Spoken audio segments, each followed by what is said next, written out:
Shalom saudara dan saudari yang dikasihi dan diberkati Tuhan dimanapun Anda berada. Jumpa lagi dalam INRI, Injil dan Inspirasi hari ini. Hari Kamis dalam pekan biasa yang ke-19. Kita akan segera mendengar bacaan Injil dan renungan yang akan disampaikan oleh Pastor Marcel Manggau CICM dari Paroki Santo Paulus Telo, Makassar. Ada pepatah dalam bahasa Inggris yang mengatakan, "To err is human, but forgive is divine." Berbuat salah atau dosa adalah kodrat manusia, tetapi mengampuni adalah kodrat ilahi.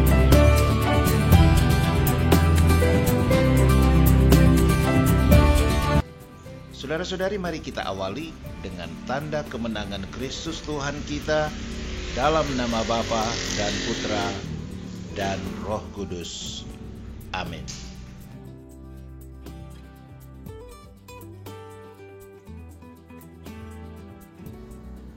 Shalom Bapak Ibu, Saudara-saudari pencinta INRI dimanapun Anda berada. Salam sehat selalu untuk kita semua.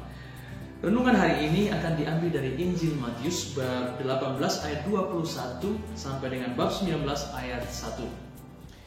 Sekali peristiwa datanglah Petrus kepada Yesus dan berkata, "Tuhan, sampai berapa kali aku harus mengampuni saudaraku jika ia berbuat dosa kepadaku? Sampai 7 kalikah?" Yesus menjawab, "Bukan hanya sampai 7 kali, melainkan sampai 70 kali 7 kali. Sebab hal kerajaan surga itu seumpama seorang raja yang hendak mengadakan perhitungan dengan hamba-hambanya.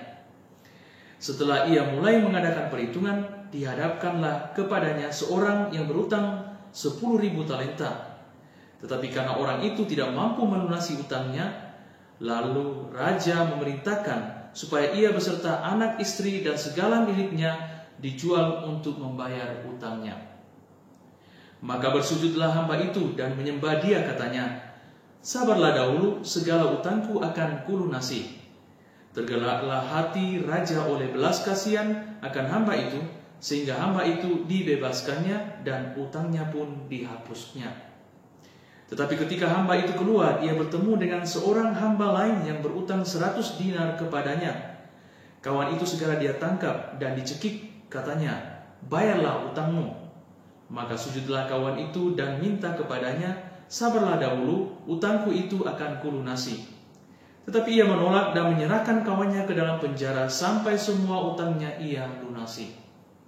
Melihat itu kawannya yang lain sangat sedih, lalu menyampaikan segala yang terjadi kepada tuan mereka.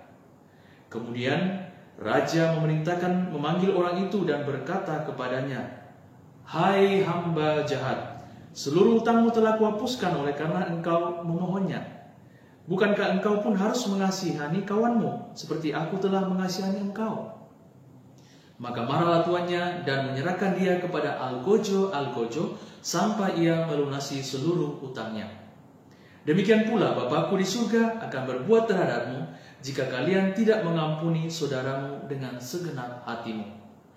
Setelah Yesus selesai dengan pengajarannya, berangkatlah ia dari Galilea dan tiba di daerah Yudea di seberang sungai Yordan. Demikianlah Injil Tuhan. Terpujilah Kristus.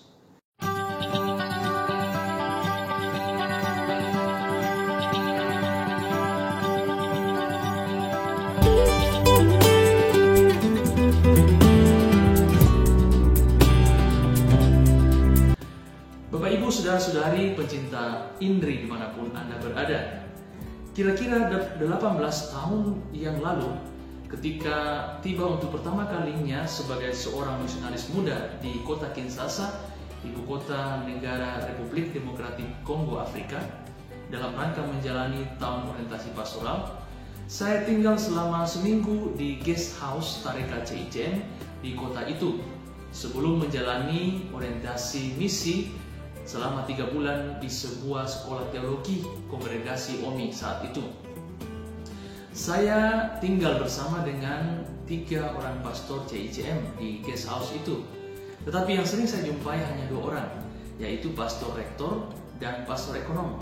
sementara yang lain lebih sibuk di luar karena dia mengajar di sebuah universitas pemerintah dan juga menjadi penanggung jawab postulan Tarekat Jejem di wilayah itu. Suatu malam ketika kami sedang makan malam, tiba-tiba saya mendengar suara pastor rektor naik dan saya lihat wajahnya itu merah. Kemudian saya lihat matanya melotot mengarah kepada pastor ekonom yang kebetulan duduk di samping saya. Mungkin tidak terima dengan perlakuan itu, maka pastor ekonom itu pun segera berdiri, mengangkat piringnya dan gelasnya, lalu pergi ke dapur meletakkannya, dan setelah itu dia tidak ngomong apa-apa kepada pastor rektor, hanya kepada saya dia meminta maaf dalam bahasa Perancis. Saya tidak tahu persis apa yang menjadi pertengkaran mereka, apa yang menjadi persoalan perselisihan malam itu, karena mereka memakai bahasa Lingala, salah satu bahasa wilayah di negara Kongo. Nah, saudara-saudari yang terkasih, saat itu saya makan tanpa selera, hanya makan saja, tanpa menikmati, tidak berani memandang pastor rektor dan juga tidak berani berkata-kata. Lalu kami mengakhiri makan kami itu dengan doa penutup, baru pergi ke kamar masing-masing.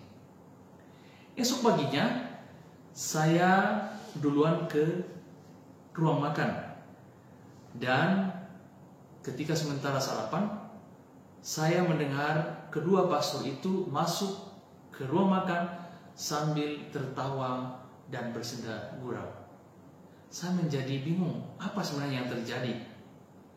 Padahal malam sebelumnya mereka bersih tegang di meja makan, sehingga kesempatan rekreasi malam yang biasanya terjadi setiap jam 9 malam di komunitas itu tidak terjadi karena perselisihan itu. Tetapi pagi itu tiba-tiba kedengaran hal yang lain yang mungkin belum masuk di pikiran saya. Kira-kira 1 hari sebelum meninggalkan tempat itu, saya memberanikan diri bertanya kepada pastor rektor, apa yang terjadi saat itu? Lalu dia tertawa dan mulai senyum-senyum sambil mengatakan bahwa dalam budaya kami, ketika kata-kata jahat, segala bentuk kemarahan kita simpan sampai esok harinya, sampai besok pagi, maka kepercayaan kami, jiwa kami itu akan ditempati atau akan dikuasai oleh roh jahat. Maka itu, sejak kecil dalam budaya kami diajari supaya segala kata-kata kemarahan, segala kata-kata jahat harus pergi seiring dengan perginya malam, dan bangun pagi dengan kata-kata yang sejuk. Itulah yang saya pahami dari budaya mereka yang dia jelaskan saat itu. Betapa indahnya cara mengampuni dalam budaya tersebut. Saudara-saudari yang terkasih, peristiwa ini atau peristiwa serupa ini saya jumpai beberapa kali dalam hidup saya ketika bertugas di Kongo. Entah itu dalam komunitas biarawan-biarawati maupun di antara sesama umat di paroki yang saya layani. Itulah budaya mereka yang membuat saya sebagai orang yang berasal dari Asia menjadi kagum, karena malam bertengkar, pagi sudah minum kopi sambil tertawa bersama-sama. Nah, saudara-saudari yang terkasih dimanapun Anda berada, dalam setiap budaya di muka bumi ini setidaknya ada 3 kata yang selalu diajarkan sejak dini. Yang pertama itu adalah kata terima kasih, yang kedua itu kata tolong, dan yang ketiga adalah kata maaf. Kendati demikian, tidak mudah pula menjalankannya setelah kita beranjak dewasa. Kata yang paling sulit untuk dikatakan adalah maaf. Dan tentu saja yang paling sulit untuk dilakukan adalah adalah memaafkan atau mengampuni. Memang tidak mudah minta maaf, apalagi memaafkan atau mengampuni orang yang sudah menyakiti hati kita. Ada pepatah dalam bahasa Inggris yang mengatakan, "To err is human, but forgive is divine." Berbuat salah atau dosa adalah kodrat manusia, tetapi mengampuni adalah kodrat ilahi. Allah Bapa yang dalam Yesus Kristus telah mewahyukan pengampunan sebagai kabar gembira dan warta pembebasan bagi semua pengikutnya. Itulah cara untuk meretas jalan baru, memutus mata rantai balas dendam dan kekerasan. Yesus tak hanya mengajarkan tentang bagaimana pengampunan itu membebaskan, melainkan karena Dia ingin manusia atau pengikutnya melihat pengampunan itu sebagai sebuah anugerah. Dalam bacaan Injil hari ini, Yesus mengatakan kepada Petrus untuk mengampuni 70 kali 7 kali. Ini berarti pengampunan tanpa batas. Karena Tuhan adalah pengasih dan penyayang, panjang sabar dan berlimpah kasih setia. Melalui pembaptisan, kita semua telah dipanggil dan diangkat menjadi anak-anak Allah, serta mendapatkan anugerah hidup ilahi. Salah satu ukuran menilai diri sendiri sejauh mana kita telah menjadi anak Allah dan hidup ilahi telah merasuki diri kita adalah kemampuan untuk mengampuni. Semakin meningkat kemampuan kita untuk mengampuni, maka semakin meningkat pula kualitas hidup ilahi dalam diri kita. Saudara-saudari pencinta Inri dimanapun Anda berada, manusia diciptakan menurut gambar dan rupa Allah. Dan Allah menginginkan manusia menyatakan kemuliaannya di dalam dunia ini dengan hidup bersama menjalankan tugas dari Allah dan kepada sesama. Ketika manusia tidak saling mengasihi di dalam hidupnya di dunia ini, maka Allah telah diabaikan, dihina, dan dilanggar. Itulah sebabnya, jika Allah yang kekudusannya telah dilanggar rela mengampuni manusia, siapakah manusia sehingga dia tidak mau mengampuni sesamanya? Jika Allah yang suci dan mulia dilanggar oleh manusia, Dia tetap rela mengampuni manusia yang melanggar kesucian dan kemuliaannya. Maka siapakah manusia yang meskipun hidup di dalam kecemaran dan dosa tidak mau mengampuni orang lain atau sesamanya? Mari belajar mengingat anugerah pengampunan. Tuhan memberikan anugerah itu kepada kita. Kita diberi kesempatan untuk belajar tentang anugerah pengampunan itu dan bukan belajar tentang kesalahan orang lain. Kita berikan perhatian kepada berapa banyak kita sudah menerima dan bukan kepada berapa banyak kita sudah dirugikan. Jika kita terus melihat anugerah Tuhan, maka ada perasaan syukur yang sangat besar dalam diri kita, di mana perasaan syukur inilah yang menjadi sumber kekuatan bagi kita untuk mengampuni sesama. Jangan kita lihat kerugian yang kita derita dari orang lain. Orang yang terus merasa dirugikan, lalu tidak pernah bisa mengatasi perasaan dirugikan ini, orang itu membebani dirinya dengan hal-hal yang tidak perlu. Apakah bahagianya memendam rasa marah, rasa balas dendam, rasa benci? Apa enaknya terus-menerus hidup dengan dendam? Jika demikian, maka hidup kita akan tidak pernah berarti di dunia ini bersama dengan sesama. Tidak mengampuni akan membuat orang dibebani secara psikis dengan beban yang sangat berat. Jika kita tidak sanggup melupakan kerugian yang kita derita, maka kita hanya menambah-nambah kerugian lain untuk membebani hidup kita. Maka itu, lupakanlah kerugian diri. Jangan terus menghitung kerugian kita, berapa yang telah kita dirugikan oleh orang lain.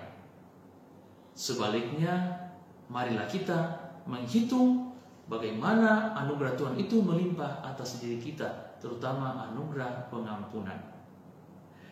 Saudara-saudari yang dikasihi Tuhan, pencinta Injil dimanapun Anda berada. Dalam bacaan Injil hari ini, hamba yang dihapus 10.000 talenta seharusnya terus mengingat kelegaan yang diberikan oleh sang raja kepadanya.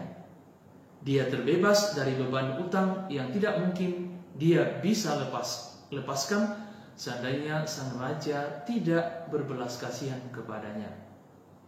Juga ketika temannya yang berutang hanya 100 dinar kepadanya, seharusnya dia memperlakukan temannya itu seturut atau sesuai atau serupa dengan sang raja yang sudah berbelas kasihan mengampuni dia atau melepaskan dia dari utang-utangnya.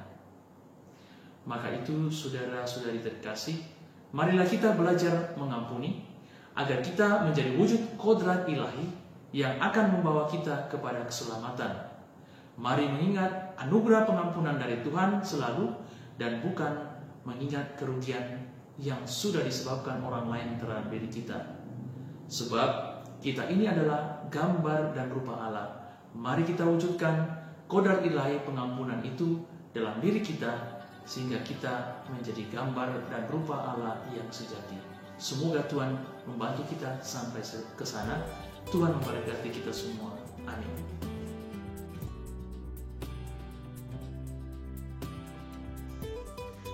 Saudara-saudari, demikianlah Inri hari ini.